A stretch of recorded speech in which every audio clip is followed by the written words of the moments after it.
එතකොට පළවෙනි ප්‍රශ්නේ මේක සම්පූර්ණ ප්‍රශ්න පත්‍රයකින් භාගයක් තියෙනවා. MCQ 25යි ස්ට්‍රක්චර්ඩ් ප්‍රශ්න 4ක් නෑ 2යි එසේ ප්‍රශ්න 2යි එහෙම තියෙනවා. හරි. රයිට්. එතකොට පළවෙනි ප්‍රශ්නේ අහනවා which one is not a basic service model based on cloud computing කියලා. ඒ කියන්නේ වලාකුළු පරිගණනය පදනම් කරගත් මූලික සේවාවක් නොවන්නේ කොයි එකද කියලා. අපි දන්නවා අපි දන්නවා මේකේ cloud service වල නේද? cloud service වල අපි අහලා තියෙනවා infrastructure as a service කියන එක තියෙනවා. ඊට පස්සේ platform as a service කියන එක තියෙනවා. software as a service කියන එක තියෙනවා. ඊළඟට ඔය තුන තමයි ප්‍රධාන වශයෙන් අපි අහලා තියෙන්නේ. ඒකට hardware as a service කියන එක අපි අහලා නැහැ. නේද? ඒ නිසා උත්තරේ වෙන්නේ තුන්වෙනි උත්තරේ hardware as a service කියලා එකක් cloud service වල නැහැ. ඒ කියන්නේ යටිතල පහසුකම් සේවාවක් කියන එක අපි අහලා තියෙනවා. ඊළඟට මෘදුකාංග සේවාවක් ලෙස නේද? මේ යටිතල පහසුකම් සේවාව තමයි infrastructure service කියන එක අපි අහලා තියෙන්නේ IaaS කියලා. මෘදුකාංග සේවාවක් දැන් මේක අවශ්‍ය නම්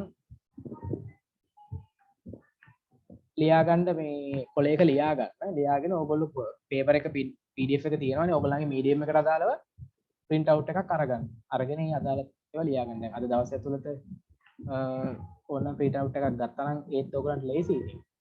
අරගෙන තියෙනවා නම් ඒකෙම ලියා ගන්න පුළුවන්. මෘදුකාංග සේවාව කියලා අපි කිව්වේ SaaS software as a service. පසුතල සේවාවක් ලෙස platform as a service PaaS. right. එතකොට මේක තමයි නොවන එක වෙන්නේ. එතකොට ඉහත 1 හා 2 කියන ඒවාත් අපිට අයින් කරන්න.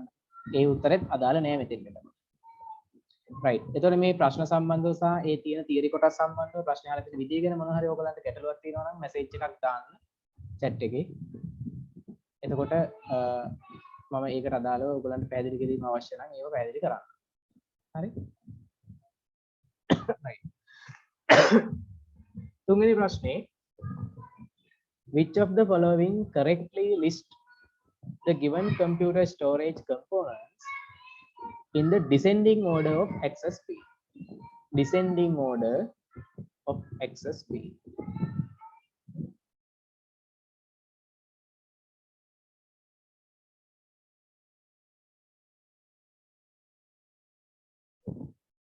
හරි. යොමුගත වේගය අනුව කියන්නේ ප්‍රවේශ වේගය අනුව අවරෝහණය වෙන පිළිවෙල අපි දන්නවා අවරෝහණය වෙන පිළිවෙලට descending order කියලා කියන්නේ අඩු වැඩි එකේ ඉඳන් අඩු එක. වැඩි එකේ ඉඳන් අඩු එකට. එහෙනම් අපි දන්නවා ප්‍රවේශ වේගයේ මතක උපාංග වල memory devices වල වැඩිම එක වෙන්නේ දැන් මෙතන තියෙන සමහර ලාවට මේකේ තියෙන උත්තර මේ මුලයි අගයි බලලත් උත්තර හොයන්න පුළුවන් ගොඩක් වෙලාවට. හරි. අපි ගත්තොත් එහෙම පළවෙනි එකේ අපි දන්නවා මේ වේගය වැඩිම වෙන්නේ රෙජිස්ටර් මතකය කියලා. රෙජිස්ට්‍රි මෙමරි. ඉතින් බලන්න රෙජිස්ට්‍රි මෙමරි කියන එකක් තියෙන උත්තරයක් තියෙනවා. රෙජිස්ට්‍රි මෙමරි කියලා තියෙන උත්තර දෙකක් තියෙනවා. right. එහෙනම් මේ පළවෙනි එක වැරදි. පහ වැරදි. තුනත් වැරදි. හරි. අත්හැරීමේ ක්‍රමය. ඒතකොට රෙජිස්ටර් මෙමරි කියලා දෙකක් තියෙනවා. ඊළඟ රෙජිස්ට්‍රි මෙමරි වලට පස්සේ තියෙන්නේ කෑෂ් මෙමරි. දෙවෙනි උත්තරේ. තුන්වෙනි උත්තරේ රෙජිස්ටර් වලට පස්සේ තියෙන්නේ මේන් මෙමරි. එහෙනම් කෑෂ් මෙමරි එකද මේන් මෙමරි එකද ස්පීඩ් එක වැඩි ඊළඟට. ඊළඟට වැඩි කෑෂ් මෙමරි එක. එහෙනම් උත්තරේ අංක 2. රෙජිස්ටර් මතකයට පස්සේ අඩු නිහිත මතකය කෑෂ් මෙමරි කියන්නේ. ඊට වඩා චුට්ටක් අඩුයි ප්‍රධාන මතකය. ඊටත් වඩා වේගය අඩුයි චුම්බක මතකය. ඒතර ඔන්න ඔය විදිහට උත්තර සකස් වෙන්න ඕනේ. right. ඊළඟට which of the following component is generally seen outside in the central processing unit? මධ්‍ය සැකසුම් ඒකකයෙන් පිටත පිහිටා ඇති උපාංගය වන්නේ. අපි දන්නවා මධ්‍ය සැකසුම් ඒකකයේ ඇතුලේ තියෙනවා registers කියන. ඊට පස්සේ control unit CU කියන එක පාලන ඒකකය. arithmetic and logic unit අංක ගණිතමය සහ තාර්කික ඒකකය තියෙනවා. random access memory RAM එක තියෙන්නේ එළියේ නේද? CPU එකකින් එළියේ. එතකොට මේක තමයි එළියේ තියෙන්නේ. L1 කෑෂ් මෙමරි එක තියෙන්නේ CPU එක ඇතුලේ. හරි. එහෙනම් මේක ඔක්කොම ඇතුලේ තියෙන අය. මෙයා තමයි එළියේ ඉන්න එක්කෙනා. එහෙනම් එයා තමයි උත්තරේ. හරි. මේගොල්ලෝ මම ඇතුලේ කියන එක තමයි හරි දැම්මේ. මෙයා තමයි එළියේ.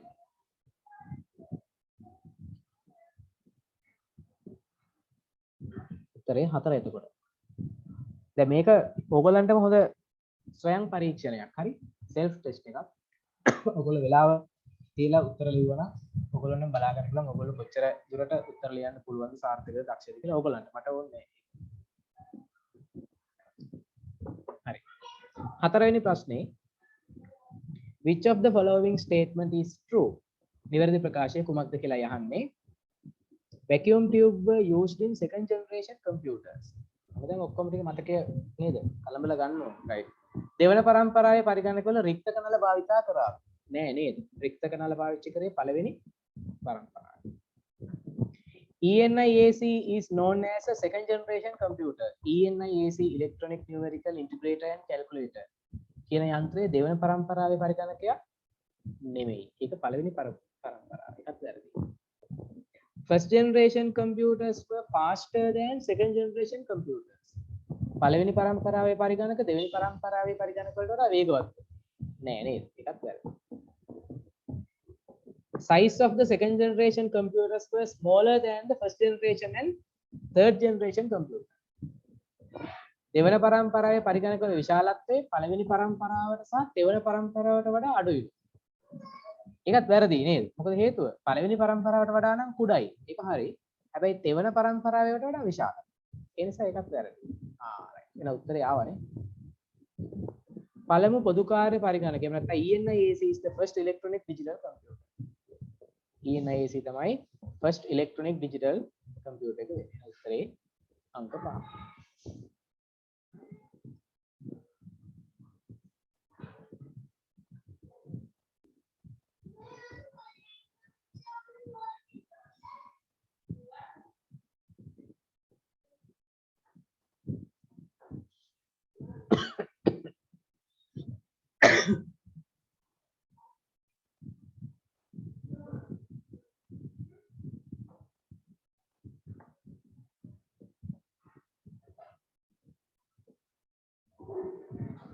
ඒකට සම්බන්ධ ප්‍රශ්න මොනවත් නැතුව එද නේද?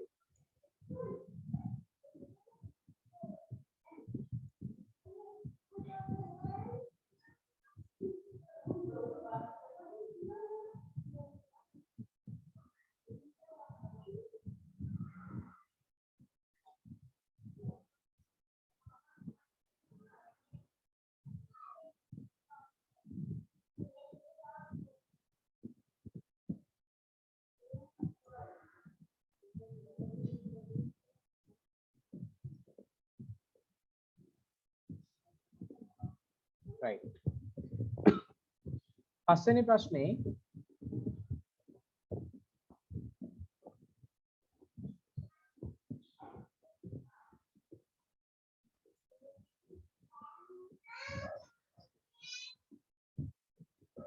which graph indicates the value of an information against the time? කුමන ප්‍රස්ථාර සටහන තොරතුරක කාලීන වටිනාකම මේක අපි කියන්නේ golden rule of the information කියලා. තොරතුරක වටිනාකම ගැන තියෙන ප්‍රස්ථාරය. අපි දන්නවා මේ ප්‍රස්ථාර දෙකේ මේක අර inversely proportional. එහෙම නැත්නම් අනුලෝම සමානුපාතික සම්බන්ධයක් තියෙන්නේ කියලා. ඒ නිසා මේ උත්තරේ වැරදි, මේක වැරදි, මේක වැරදි. ඔය හැඩේ නෙමෙයි එන්නේ. එකම හැඩේ උත්තර දෙකක් තියෙනවා. ඉතින් එකකින් බැලුවොත් එකයි. කාලයේ y අක්ෂය නැත්නම් ටයිම් එක y අක්ෂයේ වටිනාකම x අක්ෂයේද? එහෙම නැත්නම් වටිනාකම y අක්ෂයේ කාලය x අක්ෂයේද? කොහොමද ඕක එන්නේ?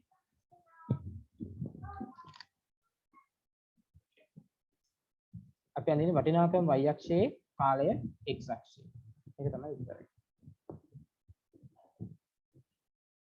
ඒකත් බලන්න ඕන.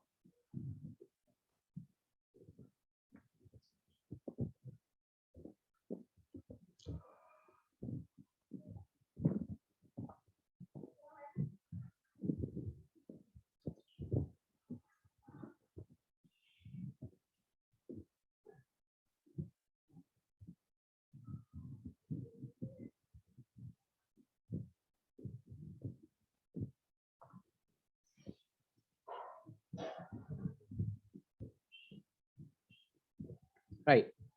මෙතන අපේ ඊළඟ ප්‍රශ්න අහනවා identify the devices which are categorized as direct entry methods and pointing methods.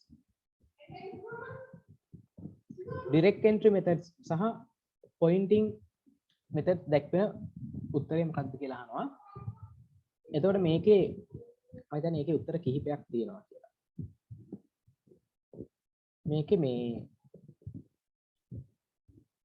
direct entry විදිහට ගන්න පුළුවන් barcode reader එක. ඊළඟට pointing විදිහට ගන්න පුළුවන් touch screen එක. හරි. ඒතකොට scanner එක ඔය දෙකටම අයිති වෙන්නේ නැහැ. හරි. ඒතකොට scanner එක තියෙන නිසා තියෙන ඒවා ඒතකොට අයින් වෙන්න ඕනේ.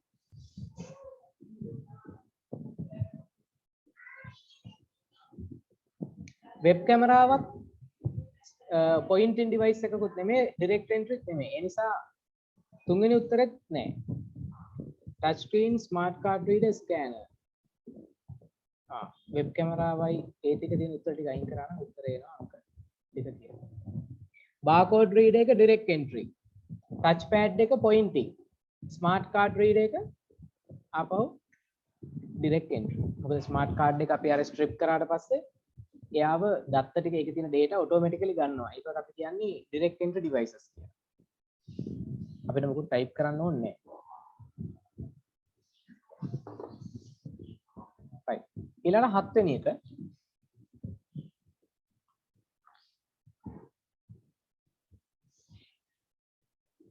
identify the correct statement regarding dot matrix printer. තිත්න්‍යාස මුද්‍රක සම්බන්ධයෙන් වඩාත් නිවැරදි ප්‍රකාශය.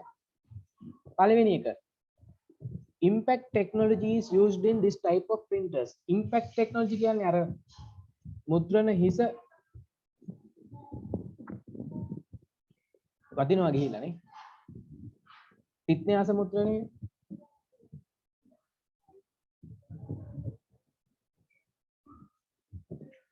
printing head එක ගිහිල්ලා කඩදාසිය printer කඩදාසිය වදිනවා. ඝට්ටණය වෙනවා. අපි කියන සංඝට්ටන තාක්ෂණය. ඒක හරි. Printer output quality is relatively low. ඔය impact printers වල එහෙම නැත්නම් සංඝට්ටන මුද්‍රණ යන්ත්‍රවල quality එක චුට්ටක් අඩුයි. ඒක හරි. මුද්‍රණ යන්ත්‍රයේ ප්‍රතිදානයේ සාපේක්ෂ ගුණාත්මක බවින් අඩුයි. ඒක හරි. It is suitable for busy hospital and airport. ඉතා කාර්යබල රෝහලයකට හරි ගුවන් තොටුපළවල හරි භාවිතයට හොඳයි. ඒක වැරදි. මොකද හේතුව මේකෙන් එනවා සෑහෙන ලොකු ශබ්දයක්. ඒ නිසා මේක සුදුසු වෙන්නේ නැහැ. Unit cost is very high කියලා කියනවා. ඒකක පිරිවැය ගොඩක් ඉහළයි කියලා නෑ. ඒකත් වැරදි. එහෙනම් උත්තරේ වෙන්නේ 1 2 විතරයි. උත්තරේ අංක 1.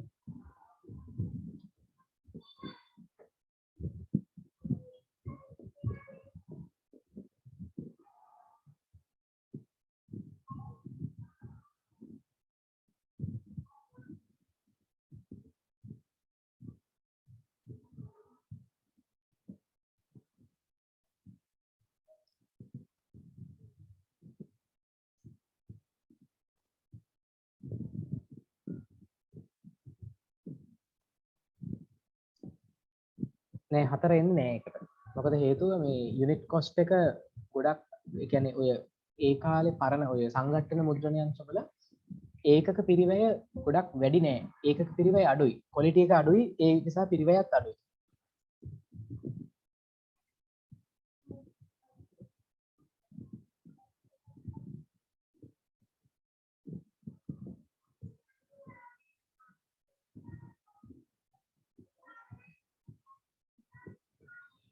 අනිත් වගේ ප්‍රශ්න තියෙනවා අහන්න.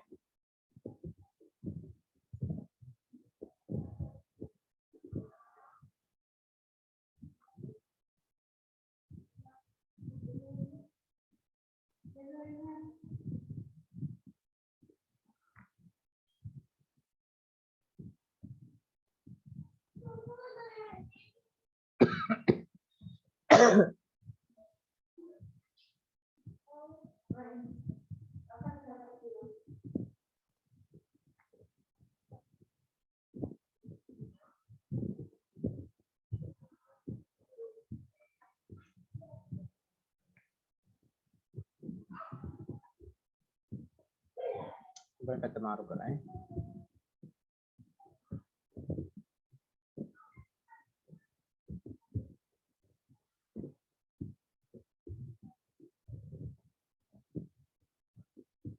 හරි. 8 වෙනි එක which of the following hardware components will lose data when the power to the computer is switched off? පරිගණකයට ලබා දී ඇති විදුලි බලය විසන්ධි කරාම මතකය මැකිලා යන්නේ කුමන පරිගණක උපාංග වලද කියලා අහනවා. ඒතර මේ මතකයේ මැකිලා යනවට අපි කියන්නේ volatile memories කියලා. ඒතර රෙජිස්ටර් වල මැකිලා යනවා. ඒක හරි. රෙජිස්ටර්ස් වල මැකිලා යනවා. B main memory එකේ මැකිලා යනවා. ප්‍රධාන මතකයේ මැකිලා යනවා. hard disk එකේ මැකිලා යන්නේ නැහැ.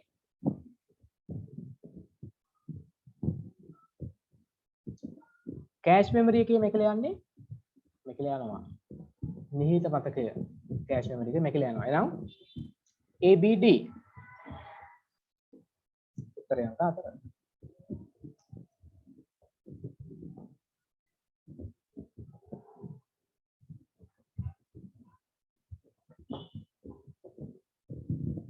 right. ඊළඟට 9 වෙනි එක which of the following number is the largest one? පහත සංඛ්‍යාවලින් විශාලම අගය තියෙන මොකේද කියලා. දැන් මෙතනදී අපිට ගණනය කිරීම කරන්න වෙනවා. සාමාන්‍යයෙන් විශාලම අගය හොයනවා නම් අපිට comparison එකක් තියෙනවා. comparison එකක් කියන්නේ මේ සැසඳීමක්. එහෙනම් සසඳන්න නම් අපිට හොඳයි මේගොල්ලෝ ඔක්කොමලා 10 පාදයට හැරෙවුවා. ඩෙසිමල් වලට ගත්තා. දැන් එකක් ඉන්නවා ඩෙසිමල් 220. අපි හරවමු දෙවනියා. කොහොමද 110111101 අපි දන්නවා ක්‍රමයේනේ 1 මෙතන බිංදුව 2 2 නෑ 4 8 16 බිංදුව නිසා 32 නෑ 64 128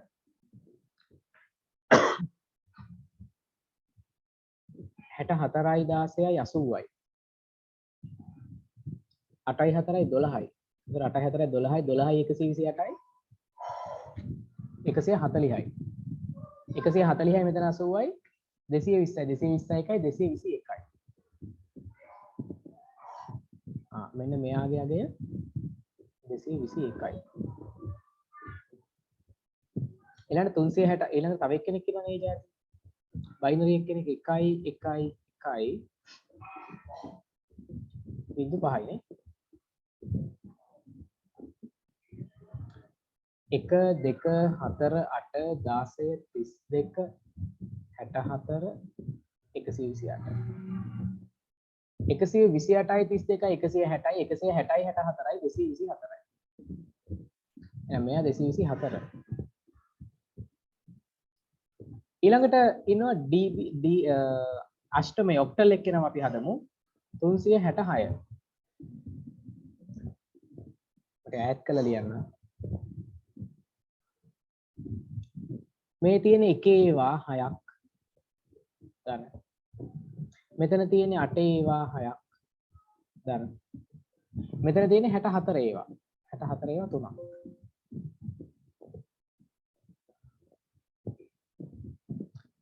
64 ඒවා 3ක් කීයද? 192යි 6ක් 48යි 192 48යි 240යි 246යි. මෙයා ඇවිල්ලා 246. ඊළඟට DB 16. B කියන්නේ එක්වරක් 11. D කියන්නේ 16 වරක්. D කියන්නේ කීයද? B C D 13. 16 වරක් 10 160යි 16 වරක් 3 48යි 208යි.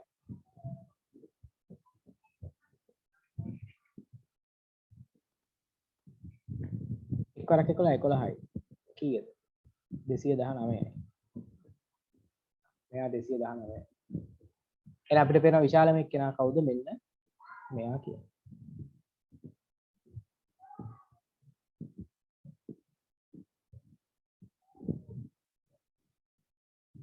මෙන්න හදපු එක. මෙන්න හදපු තව එක. මෙන්න හදපු තව එක. මෙන්න තව එක.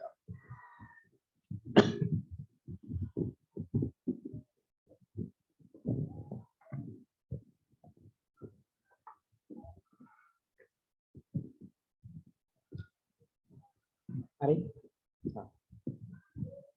ඊළඟට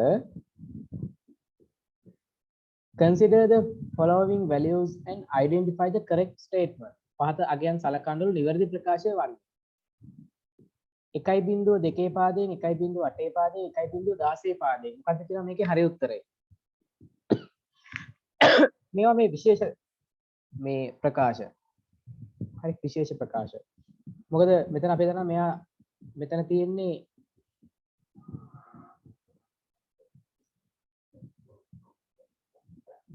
එක්වරක් බිඳුව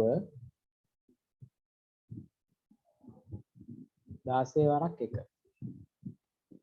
මෙතන තියෙන්නේ එක්වරක් බිඳුව 8 වරක් 1. මෙතන තියෙන්නේ එක්වරක් බිඳුව 2 වරක් 1. ඒත් මේ දෙකෙන් උත්තරේ එන්නේ 2යි කියලා. මේ දෙකෙන් උත්තරේ එන්නේ 8යි කියලා. මේ දෙකෙන් උත්තරේ එන්නේ 16යි කියලා. එතකොට මේ අගයන්ගෙන් මොකද්ද නිරූපණය වෙන්නේ? all the values are equal. මේ දීලා තියෙන අගයන් ඔක්කොම සමානයිලු. හරිද? නෑ වැරදි. අගයන් සියල්ල අසමානයි. අගයන් සියල්ල අසමානයි කියන එක හරි නේද? ඒක හරි. අගයන් සියල්ල 10 පාදයේ 10ට සමානයි. මෙතන මේ ඔක්කොම 10 10 තියෙන 10 පාදයේ 10 සමානයි. නෑ ඒක වැරදි. අගයන් සියල්ල 10 පාදයේ 2ට සමානයි. all the values are equal to 2 of the value of base 10. නෑ 10 පාදයෙන් 2 නෙමෙයි ඔක්කොම. අගයන් සියල්ල ඒවායේ පාදයේ දැක්වෙන සංඛ්‍යාවට සමානයි. all the values are equal to the base value. හරි නේද? මේ සංඛ්‍යාවෙන් 2 පාදයේ 2, 8 පාදයේ 8, 16 පාදයේ 16. ඒකත් හරි. එහෙනම් මේකේ උත්තර දෙකක් තියෙනවා ළමයි. නිවැරදි කියලා. දෙකත් හරි, පහත් හරි ඈ.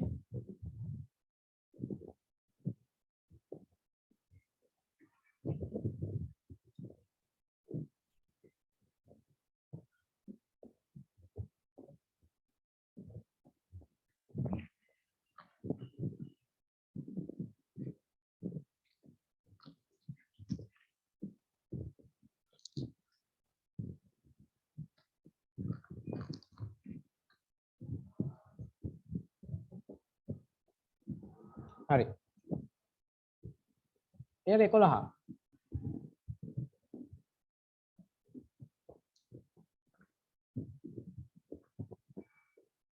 Which of what is the 2's complement representation of 38? Represented by 8 bit. බිටු 8ක දෙකේ අනුපූරකය මගින් 38 දැක්වෙන්නුවම මොකක්ද උත්තරය කියලා අහනවා. 38 මේක ධන සංඛ්‍යාවක් තියෙන්නේ. ධන සංඛ්‍යාවක් නම් ඒක දෙකේ අනුපූරකයකට හැරෙවා කියලා ලොකු වෙනසක් කරන්නේ නැහැ නේද? අපි බලමු මේක 32 හඳුනාගෙන ඉස්සෙල්ලා 32 කියන්නේ 38 කියන්නේ 32 16 8 4 2 1 38 හැදෙන්නේ කොහොමද? 32 කුයි තව 6 කුයි නේද? එතන මෙයාට තව බිට් දෙකක් එනවා. මෙතින් උත්තරේ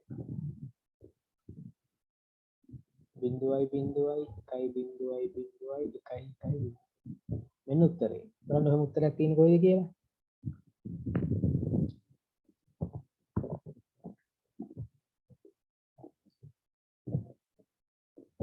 උත්තරේ අංක 3.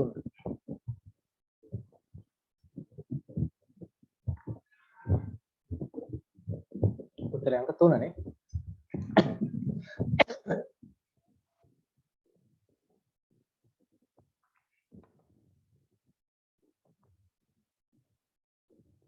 right.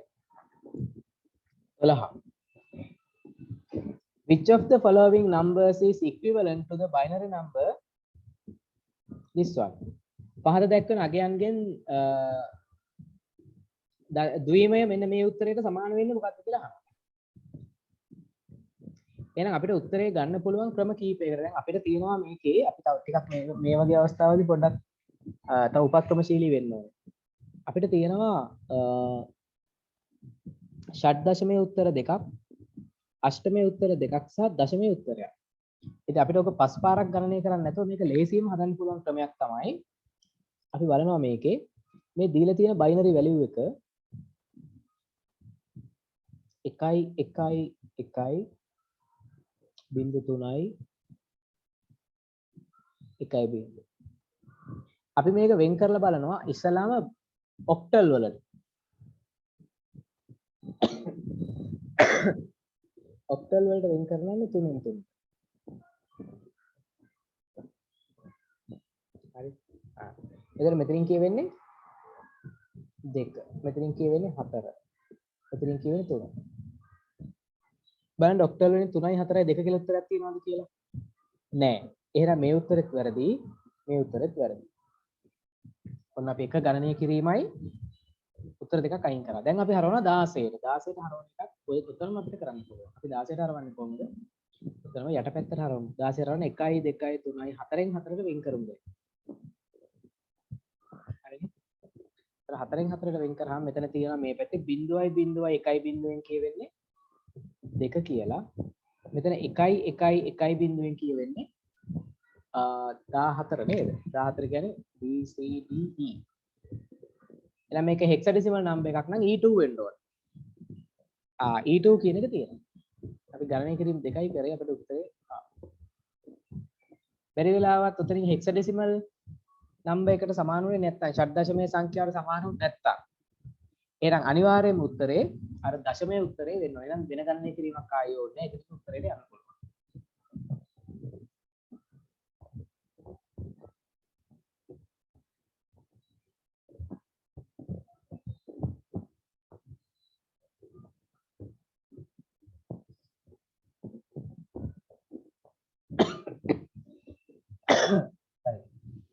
ඊළඟට බලනවා 13. Which of the following represent the bitwise O operation of the two binary numbers shown here? පහත දැක්වෙන සංඛ්‍යාවල පිටු අනුසාරිත O මෙහෙයුම නිරූපණය කරන්නේ කවුද? right. අපි බලමු මොකද්ද මේ පිටු අනුසාරිත O මෙහෙයුම කියන්නේ. පිටු අනුසාරිත O මෙහෙයුම කියලා කියන්නේ මේගොල්ලෝ bit දෙක බැගින්ගෙන කවුද ඉන්නේ bits ටික? 1.1.1 බිඳුවයි 1.1.1 බිඳුව. මෙයාගේ ඉන්නේ 110යි 100යි 11.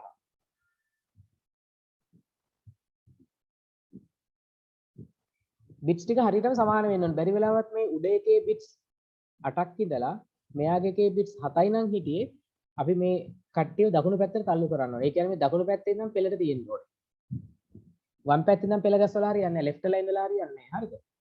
දැන් අපි බලන්න යන්නේ මේගොල්ලන්ගේ bitwise O operation. ඔයගොල්ලන්ට මතක ඇති bitwise O operation එක කොහොමද කරන්නේ කියලා. bit දෙක පැකින් අරගෙන O operation එක දාලා බලනවා. O logic එක දාලා බලනවා. එතකොට 0.1 තියෙන නිසා 1 1.1 තියෙන නිසා ඒත් 1 0.1 තියෙන නිසා 1 1.0 තියෙන නිසා 1 1.0 තියෙන නිසා 1 1.0 තියෙන නිසා 1 1.1 තියෙන නිසාත් 1 1.1 තියෙන නිසා 1. අවසාන උත්තරේ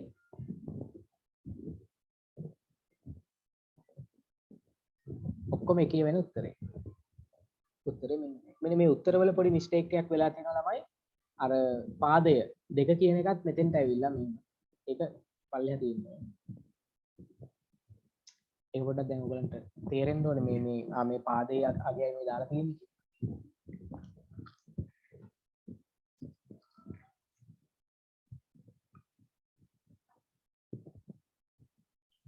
right. මොන හරි ගැට තියෙනවා නම් අහන්න.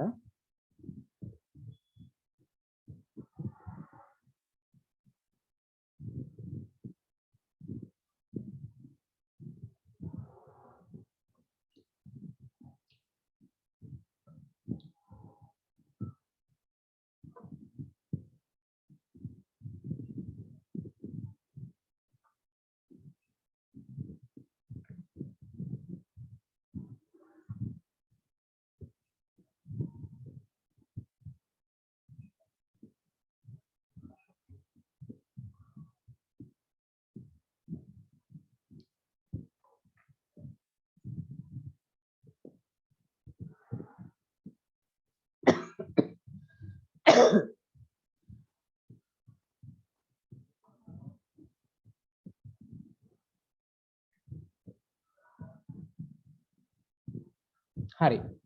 ඊළඟට කියනවා 14 වෙනි එකේ what is the 2's complement representation of -25 in 8 bits? බිටු 8ක දෙකෙහි අනුපූරකයේ ඍණ 25 හොයාගන්න විදිහ. right. එහෙනම් ඒකත් ඔන්න බලන්න. අපි කලින් කරපුවා 25 හොයාගන්න ඕනේ. 25 කියන්නේ 16යි 9යි. 1 2 4 8 16. ඉතින් බිටු 8කට ගන්න ඕන නිසා මෙයාව ඔන්නම ගන්න. ඊට පස්සේ මෙයා මේ තමයි 25. මේ ඇවිල්ලා ධන 25 positive 25. දැන් මෙයාව අපි ones complement වලට හරවනවා. මේක bit මාරු කරලා. බිංදුව තියෙන ඒවා එක කරනවා, එක තියෙන ඒවා බිංදුව කරනවා. එතකොට අපිට එන්නේ ඍණ 25. හැබැයි ඒක ones complement වලින්. මෙයා twos complement වලට එහෙම නැත්නම් දෙකේ යන පූරකට හරවනවා නම් අපි එකක් එකතු කරනවා.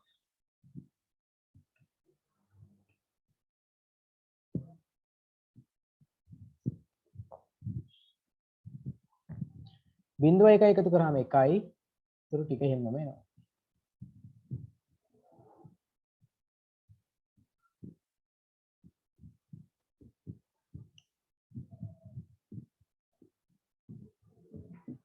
හරි. උත්තරේ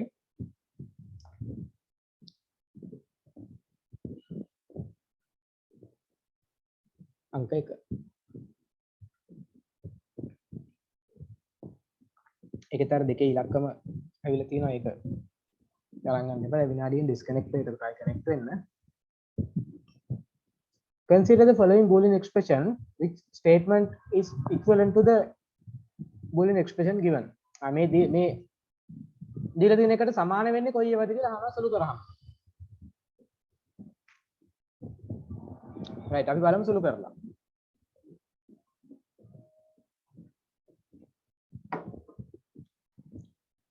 අපිට තියෙන ප්‍රකාශනය තමයි